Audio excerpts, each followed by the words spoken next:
So today I'm going to show you how to get started with rulers. I love using rulers with the long arm, and I have started a little bit of a significant collection. I'm just going to go over some of my favorites and give you some tips on how to get started so that you have success right out the gate.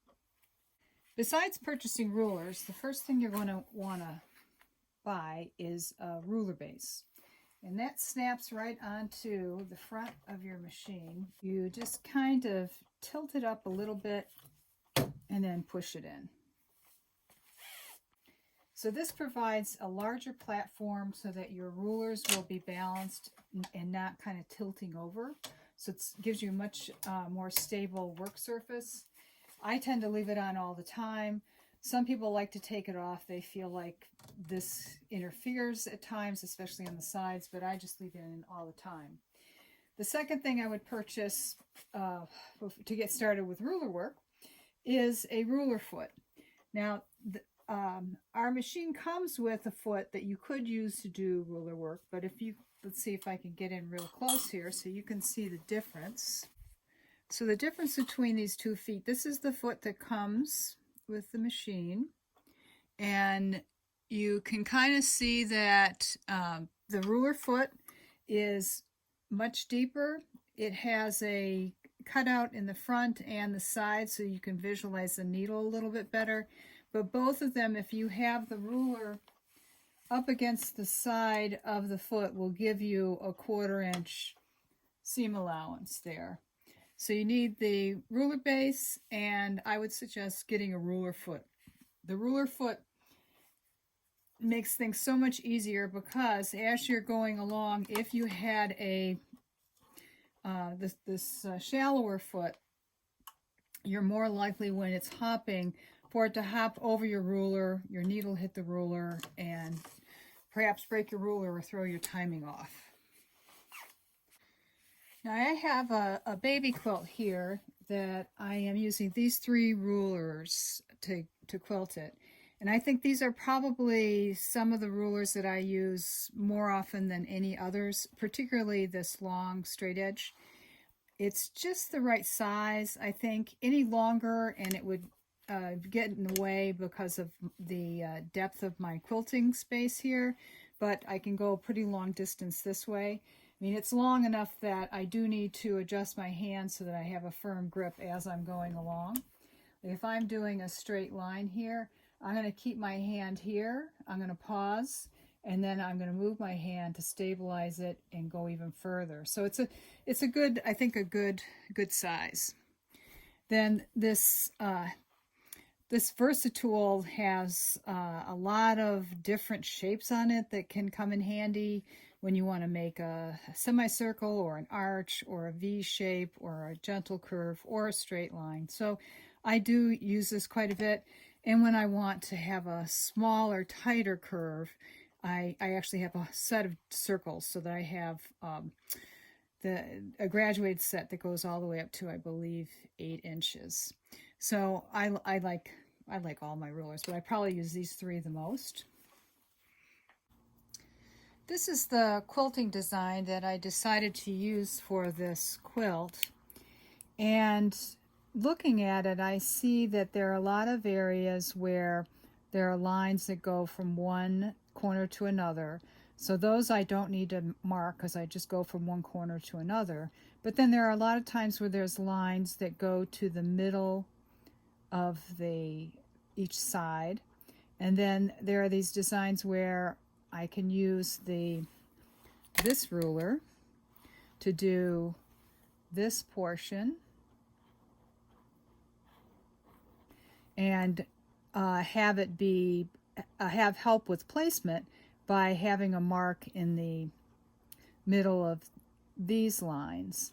So basically for most of the blocks, if I have the middle part marked on each side, then I have a lot of guides to use with my rulers to make everything even. So on my quilt, as I'm going along, you'll see I have these marks, and they help me with placement of the straight lines as well as the curved lines as I'm moving from block to block. Now I wanted to go over the machine settings. The R stands for regulation mode, so that the stitch regulator is engaged, and I tend to keep that on most of the times, even with ruler work. And then manual, you would set if you perhaps maybe wanted to do micro stippling, if you didn't like using stitch regulation.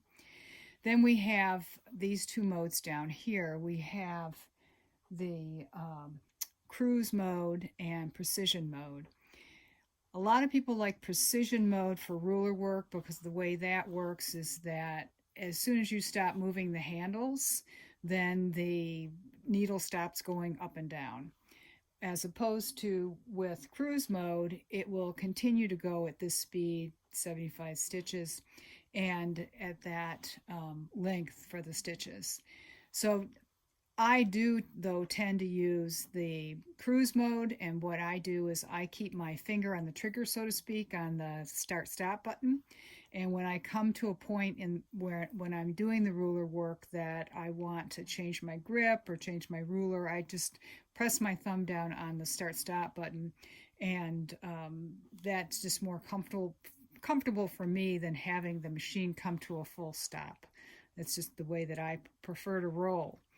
So the start-stop button is right on the right handle, and the needle up and needle down button, which is also a good thing to know, is on the left handle.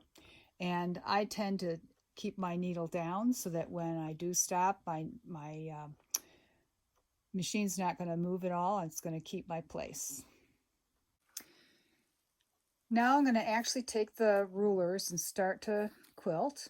And what I'm going to quilt is this block right here, right over here.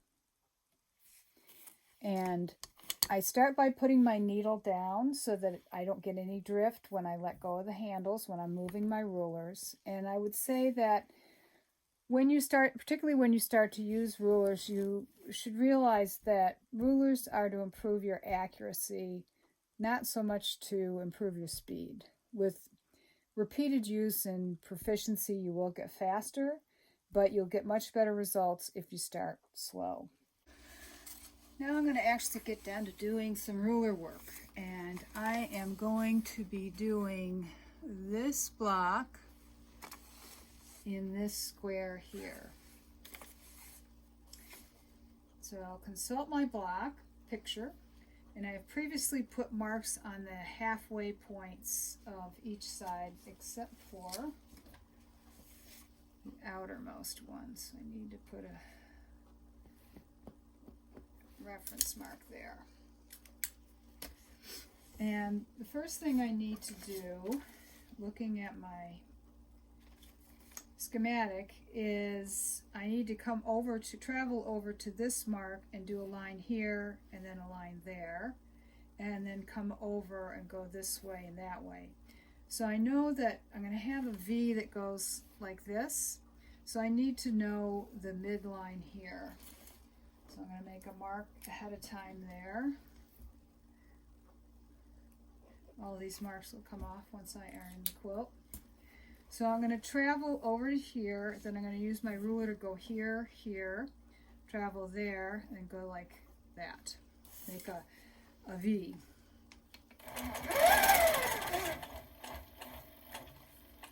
So I'm going to stitch in the ditch here.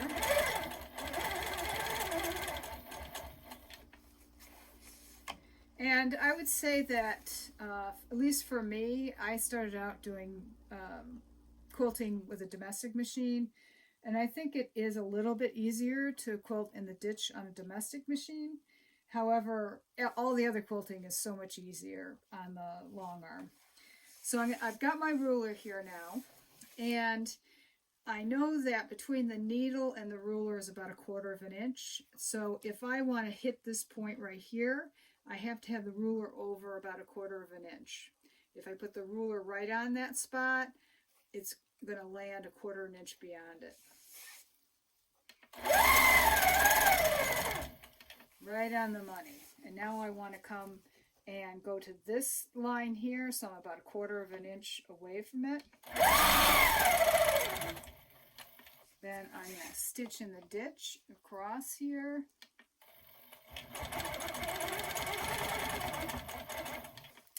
And now I want to make kind of echo this V shape.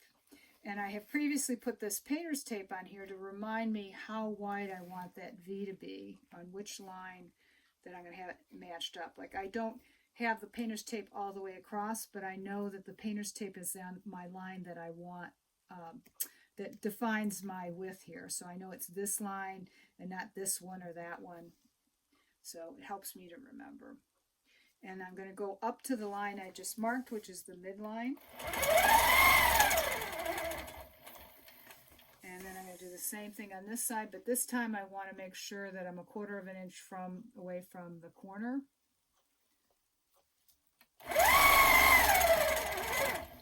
So there, I got my V. Now I need to put a petal in here.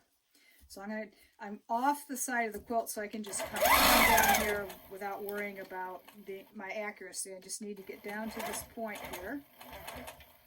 And now I'm going to use my circular ruler. And again, I'm going to shoot for having the ruler about 1/4 of an inch away from my point that I want to sew to. And then I'm going to flip it around and do the same thing on this side.